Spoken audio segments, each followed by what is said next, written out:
So, ito yung perfect na pang tag-init, guys. So, since mainit na ang panahon, so ito yung homemade na fruit popsicle ko. This one is pineapple flavor. Lagyan ng honey, tapos milk. Yan, tapos pineapple. Lupin ako. So, yan na. Ready na ang ating second batch. Lagyan ko ng konting ice, guys. Yan siya, pineapple. Second batch nito siya. Hindi ko na na-video yung unang gawa.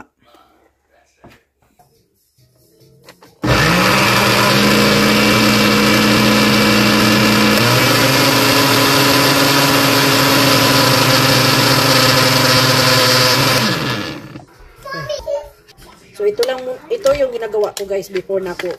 Para, kay ba? Para, kay pinok ayo. So, ginagawa ko muna ng smoothie.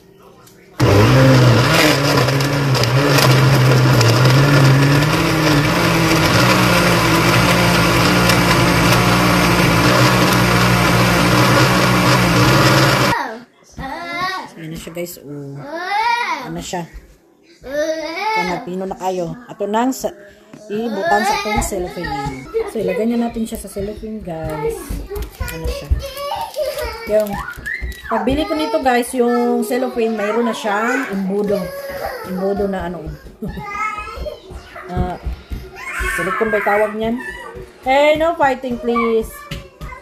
Yan. Marami yung nagawa natin sa isang pineapple. Ang sakal ko yung book ni Mother. So, yun siya. Easy lang siya. Kay masil man siya. Easy lang. Share happiness. Meron din siyang ibang kulay, guys. Oh. Cool summer. Mayroong green. Tapos, dito is happy hour. Yung pink. Yan. Tapos, ano lang. Yung orange lang yung ginagamit namin sa inyo, guys. Now, nagdula na. Wala nag-away. Perfect yung background. Always always peaceful. Siyempre, siya ziplock. Madali lang. So, ito na yung nagawa natin sa isang pineapple natin, guys. So, 2, 4, 6, 8, 10, 12, 14, 16, 18. So, 18 pieces yung isang pineapple natin. So, marami-rami na rin to. Yan. So, isang pineapple, 18 pieces. Thank you for watching.